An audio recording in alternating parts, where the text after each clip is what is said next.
મારા ઘરની પરિસ્થિતિ ખૂબ જ ગરીબ હોવાથી ભણતર પૂરું કર્યા પછી મેં શહેરની એક કરિયાણાની દુકાનમાં કામ કરવાનું શરૂ કર્યું. દુકાનના માલિક સ્વભાવથી ખૂબ સારા હતા. તેમને એક દીકરી હતી જે દેખાવમાં ખૂબ જ સુંદર હતી.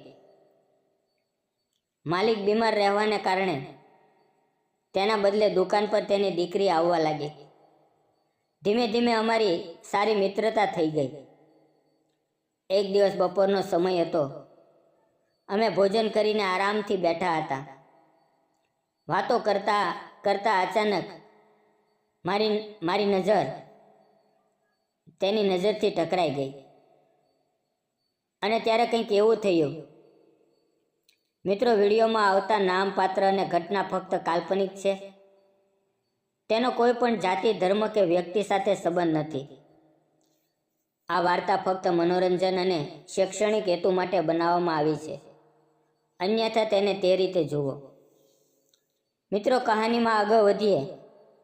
મારું નામ ભરત છે. મારી ઉંમર 29 વર્ષની છે અને હું એક નાનકડા ગામમાં રહું છું. હું ફક્ત 12 ધોરણ સુધી જ ભણી શક્યો કારણ કે ઘરની આર્થિક પરિસ્થિતિ ખૂબ જ ખરાબ હતી. તેથી આગળ ભણી શક્યો નહીં. 12મું ધોરણ પૂરું કર્યા પછી હું ખેતરમાં કે પછી શહેરમાં જે પણ કામ હતું તે કરવા લાગ્યો. મારા એક મિત્રની ઓળખાણથી મને શહેરની એક કરિયાણાની દુકાનમાં કામ મળી ગયું. તે દુકાન મારા ઘરથી અંદાજે 10 કિલોમીટર દૂર હતી. હું રોજ સવારે 8 વાગે દુકાન પર જતો અને સાંજે 6 વાગે ઘરે પાછો આવતો.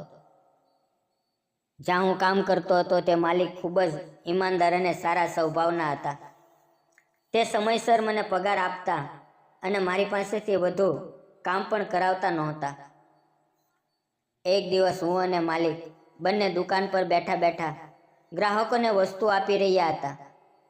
પણ આજે ગ્રાહકો ઓછા આવ્યા હતા એટલે દુકાનમાં શાંતિ હતી.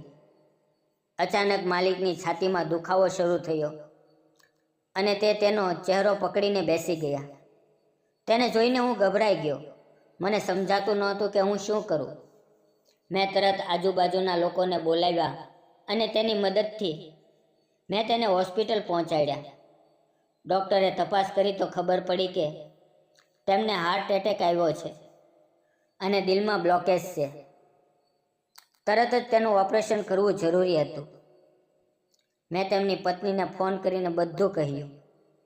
મારી વાત સાંભળી તેઓ ગભરાઈ ગયા અને રડવા લાગ્યા અને તે તરત જ હોસ્પિટલ પહોંચી ગયા. તેણે ડૉક્ટર સાથે વાત કરી અને ઓપરેશન માટે હા પાડી. તેણે પોતાની દીકરીને પણ ફોન કર્યો કારણ કે તે બહાર ભણતી હતી અને હવે તેનો લગભગ ભણતર પૂરું થઈ ગયું હતું. આ બનાવને કારણે તેને તરત ઘરે આવવું પડ્યું. ડૉક્ટરે ઓપરેશન કર્યું અને પછી ધીમે ધીમે માલિકની તબિયત સુધરવા લાગી. પણ હવે દુકાનની આખી જવાબદારી મારા ખંભા પર આવી ગઈ હતી કારણ કે માલિકને મહિનાઓ સુધી આરામ કરવો જરૂરી હતો. હું રોજ દુકાન સંભાળતો હતો, તેમની માટે દવાઓ લાવતો અને અઠવાડિયે બજારમાંથી કે બીજી દુકાનમાંથી માલ લઈને તેના ઘરે પહોંચાડતો. એક દિવસ હું તેમના ઘરે કરિયાણું લઈને ગયો. મેં ઘંટડી વગાડી અને દરવાજો ખોલ્યો. મારી સામે ખૂબ જ સુંદર છોકરી ઊભી હતી. તે લગભગ મારી ઉંમરની હતી. હું તેને જોતો જ રહી ગયો કારણ કે તેનું સૌંદર્ય શબ્દોમાં કહી શકાય તેવું નહોતું. તે એટલી બધી આકર્ષક હતી કે થોડીવાર માટે મારો શ્વાસ અટકી ગયો. તે ખરેખર કોઈ ચિત્રમાંથી બહાર નીકળેલી પરી જેવી લાગતી હતી. મને ખબર હતી કે માલિકને એક દીકરી છે પણ મેં તેને ક્યારેય જોઈ નહોતી. તેને જોઈને મારું હૃદય અજીબ રીતે ધબકવા લાગ્યું અને મને લાગ્યું કે જીવન મારી આગળ કોઈ નવો વાંક લઈને ઊભું છે. તેણે મને જોઈને મીઠું સ્મિત આપ્યું અને અંદર આવવા માટે ઈશારો કર્યો. તેના સ્મિતમાં એક અલગ જ અપનાપણું હતું. મને લાગ્યું કે પહેલી જ મુલાકાતે તેણે મારું દિલ જીતી લીધું છે. હું ધીમેથી બોલ્યો, હું તમારી દુકાન પર કામ કરું છું. ત્યારે તે હસીને બોલી, મને ખબર છે. તેણે મારા હાથમાંથી કરિયાણાની થેલી લઈ લીધી અને મને બેસવાનું કહ્યું. પછી તેણે પોતાની મમ્મીને અવાજ આપ્યો કે હું આવ્યો છું. ત્યારે માલકીન બહાર આવી અને બોલી, તું બેસ, હું ચા બનાવી લાવું. મેં કહ્યું, મેડમ, હું દુકાન બંધ કરીને આવ્યો છું. મારે જલ્દી દુકાન ખોલવા જવું પડશે.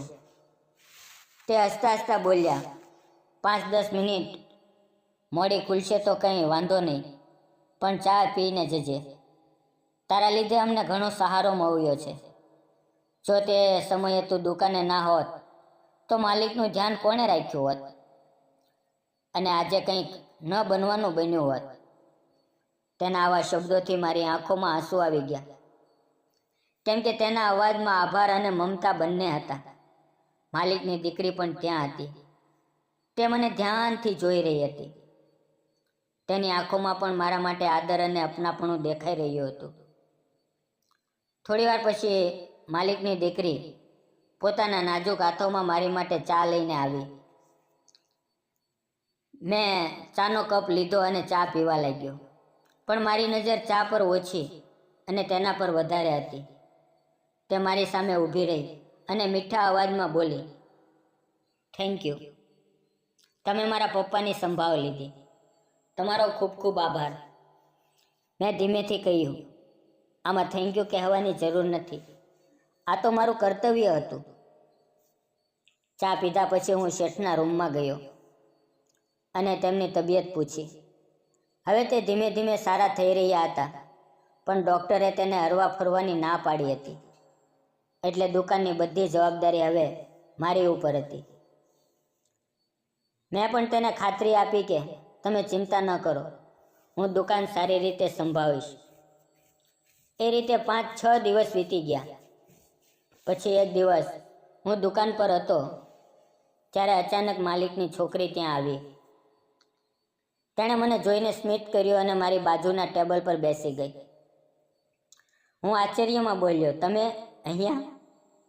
તો તે હસીને બોલી, મમ્મી પપ્પાએ મને તમારી સાથે કામ કરવા મોકલી છે. મારું ભણતર પૂરું થઈ ગયું છે. હવે ઘરે બેસીને શું કરીશ? તેથી જ મેં કહ્યું કે દુકાનમાં જઈને હું મદદ કરું. પછી તેણે કહ્યું, તમારું નામ ભરત છે ને? કેમ કે મમ્મી પપ્પા તમને હંમેશા તે નામે બોલાવે છે. તે તેના મીઠા અંદાજમાં બોલી, મારું નામ પાયલ છે. હું થોડી વાર તેને જોતો રહ્યો અને બોલ્યો, ખૂબ સુંદર નામ છે. તેણે ધીમેથી સ્મિત કરી અને તેના ગાલ ઉપર ડિમ્પલ જોઈને મારું દિલ ખોવાઈ ગયું. સાચું કહું તો હું તેના પ્રેમમાં પડી ગયો હતો. હવે રોજ પાયલ પણ દુકાન પર આવવા લાગી. તેને દુકાન વિશે શરૂઆતમાં કંઈ ખબર નહોતી, પણ હું ધીમે ધીમે તેને શીખવવા લાગ્યો. તેના આવવાથી મારે કામ પણ ઓછું થઈ ગયું અને દુકાનનું વાતાવરણ પણ આનંદમય થઈ ગયું. હવે મને થાક ઓછો લાગતો, કેમ કે અમે બંને મળીને દુકાન સંભાળતા.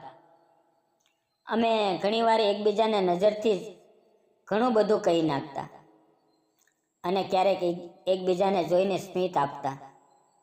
થોડા સમય પછી પાયલ પણ દુકાનના કામમાં કુશળ થઈ ગઈ. હવે અમે સાથે જ બપોરે ભોજન કરતા. એક દિવસ તે હસીને બોલી, ભરત, આજે આપણે સિનેમા જોવા જઈએ. હું થોડી વાર માટે વિચારમાં પડ્યો, પણ તેની આંખોમાં ચમક જોઈને તેને ના ન કહી શક્યો અને અમે બંને દુકાન બંધ કરી અને નજીકના થિયેટરમાં ગયા. તે ખૂબ જ રોમેન્ટિક ફિલ્મ હતી. ફિલ્મ જોતા જોતા ખબર જ ન પડી કે ક્યારે અમારા હાથ એકબીજાના હાથમાં આવી ગયા. ત્યાર પછી અમે બંને વધુ નજીક આવ્યા. હવે ફોન ઉપર વાતો થવા લાગી, એકબીજાને મેસેજ થવા લાગ્યા. બંને વચ્ચે પ્રેમભરી વાતો ચાલુ થઈ ગઈ, પણ મારા મનમાં એક કશ્મકશ ચાલતી હતી. કેમ કે હું તો એક નોકર હતો અને અમારા બંને વચ્ચે જમીન આકાશ જેટલો ફરક હતો. મારા માલિકે મારા પર વિશ્વાસ મૂક્યો હતો અને હું તેને ધોકો આપવા નહોતો માંગતો. પણ પાયલ બોલી, ભરત તું નોકર છે, પણ તેનાથી શું ફરક પડે છે? મને ફક્ત તું જોઈએ છે. મારે તારા પ્રેમમાં જીવવું છે. ગરીબીમાં પણ તારી સાથે જીવન જીવવા તૈયાર છું. તેના શબ્દોએ મારા દિલને ઓગાળી દીધું. છતાં હું સંકોચાતો હતો. અંતે મેં હિંમત કરીને માલિક અને માલકીન સમક્ષ બધું ખુલ્લું કહી દીધું કે હું અને પાયલ એકબીજાને પ્રેમ કરીએ છીએ. જો તમે સ્વીકાર ન હોય તો હું આ સંબંધ તોડી નાખીશ, પણ તમને તમારી સાથે ધોકો નહીં આપું. આટલું કહી હું ઘરે જતો રહ્યો. 2-3 દિવસ સુધી હું દુકાન પર ગયો જ નહીં. પછી અચાનક માલિકનો ફોન આવ્યો અને હું જ્યારે તેના ઘરે ગયો તો માલિક અને માલકીન અને પાયલ મારી રાહ જોઈ રહ્યા હતા. માલિકે કહ્યું, ભરત, તું ખૂબ જ સારો માણસ છે. તારી ઈમાનદારી તારી સાચી ઓળખાણ છે. મારી દીકરી તને પસંદ કરે છે અને હું જોઉં છું કે તું પણ તેને દિલથી પ્રેમ કરે છે.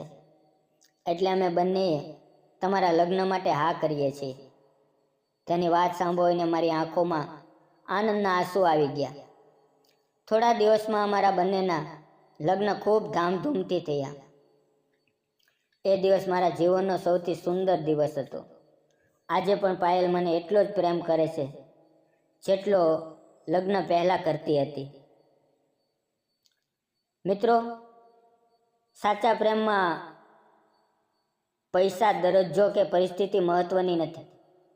મહત્વનું છે દિલનો સત્કાર અને ઈમાનદારી. પૈસાથી સાચો પ્રેમ ખરીદી શકાય નહીં, પણ પ્રેમથી જીવનને સોનામાં ફેરવી શકાય છે.